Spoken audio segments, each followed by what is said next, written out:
So, hi everyone. My name is Sian. I am the College of Teacher Education Student Council Vice President for Publication and Communication. Today is our new episode of podcast. We have here the third year college from Bachelor of Psychology, Miss Miss Crystal May Dayag. Actually, she is my friend. So, Miss Crystal May, can you introduce yourself?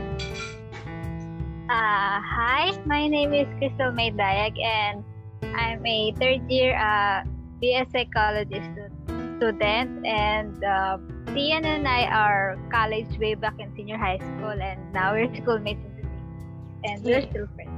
Yeah, after so many years.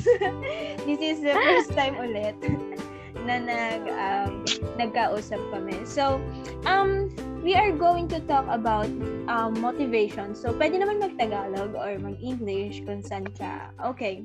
So, di ba in pandemic, it is trying times. So, what are your motivations in studying despite of or in the middle of pandemic? So, in the middle of pandemic, everything has so kahit yung way ko ng pag-aaral siguro masabi ko na nag-iba compare sa before pandemic, kasi before I'm very proactive talaga in studying. I mean, every now and then I would write notes, I would I would read my notes, but then kasi parang this pandemic, syempre aside from stress na nakukuha, andun din yung burnout na nararamdaman ng mga students. Syempre marami makaka-relate dito. So syempre parang nagpatong-patong na siya. And then eventually para bang nawala yung pagiging proactive sa pag-aaral before. So medyo nahirapan ako mag-cope up, and then eventually habang tumatagal, nagtatry ako mag-adapt dun sa new normal na ginagawa ngayon. So, syempre ngayon, mas madali ko nang nako-cope up yung stress na nararamdaman ko, and mas okay na sa akin na yung mas adapt na talaga ako dun sa kind of teaching ngayon and everything. So, yung ginagawa ko motivation for studying is para bang taking a bit of break from studying. Tapos, siguro iniisip ko or nilook forward ko yung free time na magkakaroon ako. Every time na may mga maraming ginagawa, syempre, hindi naman maiiwasan yun. So, yun yung ginagawa ko motivation, like, if patatagalin ko to, ako lang din yung mahihirapan. Pero ina-admit ko na procrastinator din talaga ako. So, ang hirap i-break ng habit na yon. Pero, syempre, since kailangan mag-adapt sa new normal ngayon, mas kailangan kong i-break yung habit na yun, kasi I know naman na hindi na siya gaanong adapted doon, kasi since na hindi siya para bang possible na gawin pa for me. So, ginagawa ko na para bang I organize everything na gagawin ko muna, and then dun isa-start ko muna dun sa kung ano yung kaya kong gawin for the day. And after nun, kapag hindi na kaya or kapag masyado nang marami, magte-take a break ako, and then ipagpapabukas ko na lang. And then after nun, I would go back to writing notes again, kasi doon mas na-adapt ako ng style sa pag-aaral kaysa lang sa magbabasa sa mga presentation na ganun, kasi syempre may mga eye strain din tayo nararamdaman, so masakit din sa ulo yun. So kapag nagsusulat din kasi, mas madali siyang nare-retain sa utak, and mas madali ko siyang naaaral, since pwede ko siyang balik-balikan without using my phone, and to avoid na rin siguro using too much gadget. Okay, so nabanggit mo na you are breaking your habits, di ba? Kasi we are switching into new normal. So, Crystal, know me. Ako yung hindi active na student. Di ba, Tel, when we are in senior high? Lagi ako napapagalitan ng prof. Umiiyak ako kasi kasi takot ako mag-report. Remember? Inaway ko yung best friend ko pa siya. Di ba may ganon? So, I'm a shy type of student way back in my senior high school. But, ito pandemic, let me share this thing. siguro marami ding naging ganito. Parang mas naging active ako kasi parang sabi ko, ano na lang mangyayari if I don't break my insecurities, if dun lang ako sa corner ko. So, ang ginawa ko is, I face my fears in facing many people. Siyempre, diba, nag-teacher ako. So, si Telpsych. So, pag teacher, ikaw lagi yung nasa harapan. And then, Crystal is a very active student way back nung senior high and nung college. Lagi ko sila nakikita na they have this group na lagi sila nag-study. So, parang, Crystal, you are one of the people then na nagsabi ko, ay, ang galing pala. Parang nakakatawa di mag-aral. So, ako, parang sa pagkaingit ko doon sa mga taong ganun. So, I embrace my fears and then now, Teacher A know how much I developed in this pandemic. So, minaximize ko lahat ng things na meron ako. Like, the internet, nagkaroon nga tayo kanina ng medyo problem. So, nag-maximize lang ako ng mga gamit na meron ako. And then, it's, ayun, masaya naman yung naging result. So, yun yung isang way na nangyari sa akin in pandemic. In good terms naman. Siyempre, marami din stress, sabi din ni Crystal. And then, back to my second question. What are you doing when you are stressed? You really are stressed. Not in study, of course, in your life. So, marami naman kasing factors kung bakit tayo nagiging stress ngayong pandemic. So, ano yung one thing na ginagawa mo? First and foremost. So, yung sa akin nga, di ba, aside from, syempre, yung literally taking a break, I watch a lot of variety shows kasi they bring a lot of energy for me. I get to laugh and to relieve all the stress that I'm feeling. So, kumbaga, through laughing talaga, mas nare-relieve ko yung stress kasi, syempre, hindi naman natin may iwasan na ma-stress talaga. And then, syempre, iba-iba tayo ng way of relieving nun. So, para sa akin, I'm watching a lot of different variety shows na talagang nag-bring out ng happiness ko. Yun yung one way for me talaga na mag-cope up dun sa nararamdaman kong stress amid this pandemic. Oo, sobrang hirap kasi ngayon talaga ma-break or maano yung stress kasi pandemic. So, ikaw ba, are you an outgoing person or sa bahay lang ikaw?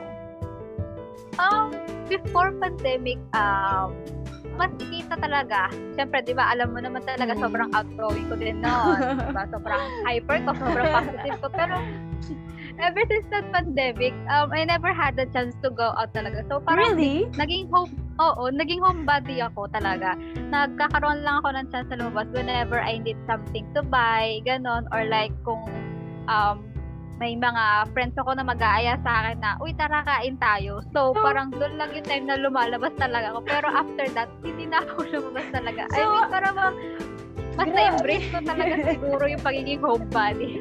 Parang, nung time na parang nung kasagsagan ng pandemic, mahirap sa'yo na maging homebody kasi outgoing person ka, di ba? So, mabuburyong ka sa bahay. Di ba, sobrang talaga ako naburyong yun.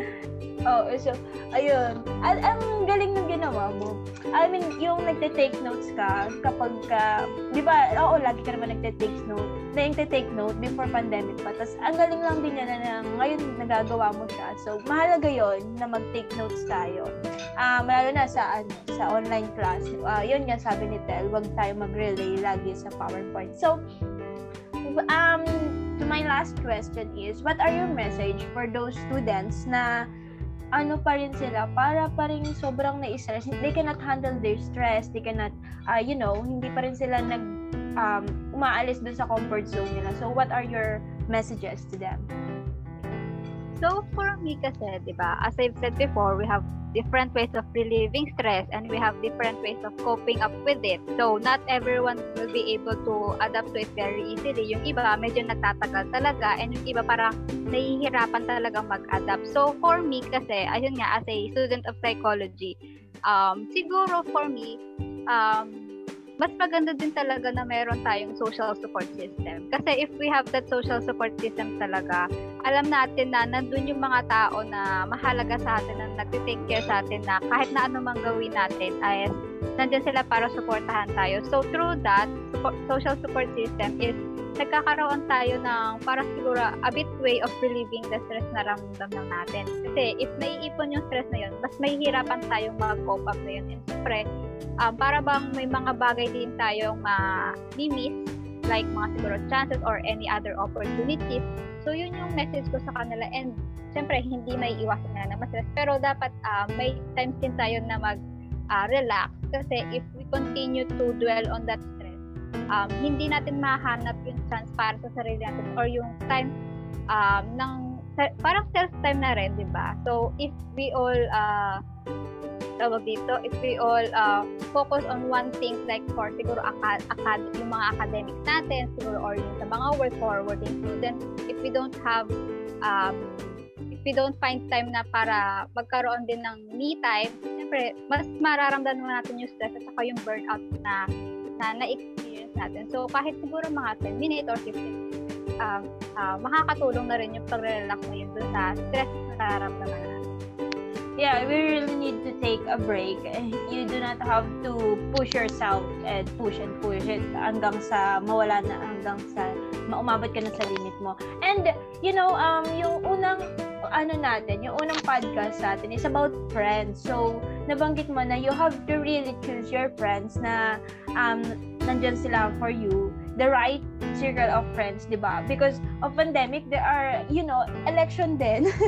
There are many circle of friends na nasisira and everything. So, you really have to choose the circle of friends. Kasi, kung hindi pa sila yung, yung mga friends mo, kung stress pa rin yung binibigay sa'yo, they are not for you. So, wag mo na lang isiksik yung sarili mo kung hindi ka naman talaga belong doon. Pero, kung gano'n yung nangyayari, wag mo na lang i-take yung mga negative thoughts, right? Make it into a positive one. Look into a brighter side naman. So, yun yung yun din yung advice ko as Pabcom. So, ayun, before pandemic, Crystal is a very active student, and before pandemic, Sian, me, is not a very active student. I'm really shy student. Ngayon, student council na ako, representing the whole country into different country. So, talagang malaki yung difference namin ni Crystal at yung naging impact. At naging mas active din naman si Crystal ngayon. I know, sobrang active niya. So, I'm rooting for you, Crystal. Alam ko mahirap yung online class ng psych. Baka magpa-consult na rin ako sa'yo 2 years from now. Pwede naman. Ako yung first client mo. Tapos tuturuan ko na yung anak mo. Ako yung history niya. History teacher. So, ayun, thank you for having me. But thank you for joining, Crystal, kahit na-delay tayo. So, thank you so much for your very insightful and informative ideas. Maraming matutulungan dun sa mga sinabi mo. And this will be posted by Spotify. So, maririnig ng buong kung sino man. So, ayun, thank you so much, Crystal. Again, I am your CTESC Pabcom, Vice President for Publication and Communication. And together with me is Crystal May. I'm Crystal May from BS Psychology at Tenured Students. And thanks for having me. Thank you so much.